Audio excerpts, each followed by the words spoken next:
tick ke atas lah. Alright. So settle. Handphone ni walaupun dia memang fokus untuk kamera, tapi dia ada ultra game mode kan. So kalau korang nak main game ke apa ke, dia ada ultra game mode, e-sport mode. Lepas tu kalau korang nak on dekat sini je. Tu ultra game mode. Right? Memang syahdu cakap.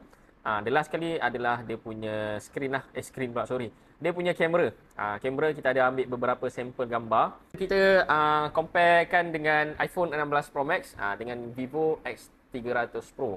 So korang boleh tengok comparison gambar dengan video antara dua handphone ni lah. Right?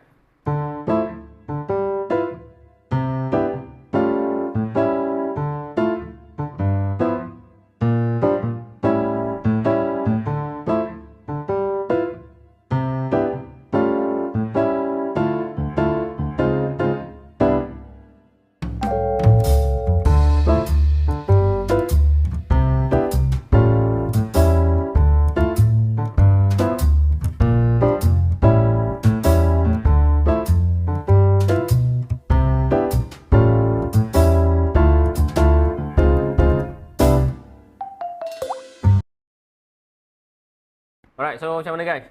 Comparison daripada iPhone 16 Pro Max dengan Vivo X300 Pro. Mana satu yang korang rasa gambar yang paling terbaik, korang komen kat bawah. Alright. Lepas tu benda yang paling best, yang menarik lah, dekat Vivo X300 Pro ni dia ada fungsi flip card. So saya pusing. Nampak? Alright. Yang ni function untuk flip card lah. So memang menarik lah. So korang boleh add gambar-gambar korang kan, gambar dengan anak, dengan family semua kan. So dia boleh ubah-ubah wallpaper. Alright. Benda yang paling menarik untuk Vivo X300 Pro ni kan, korang boleh add drop daripada Vivo ke iPhone dengan menggunakan dia punya apps yang ni, Easy Share kan. Dari iPhone ke Vivo boleh, dari Vivo ke iPhone pun boleh. So memang tak ada masalah kalau member korang pakai iPhone, korang pakai Vivo, so boleh tukar-tukar gambar macam tu lah. Okay. So itu saja kan untuk review kali ni Vivo X300 Pro. Kalau korang ada beli X300 Pro tapi korang tak tahu nak pasang screen protector kat mana, korang boleh datang kedai kita sebab kedai kita memang ada untuk Vivo X300 Pro.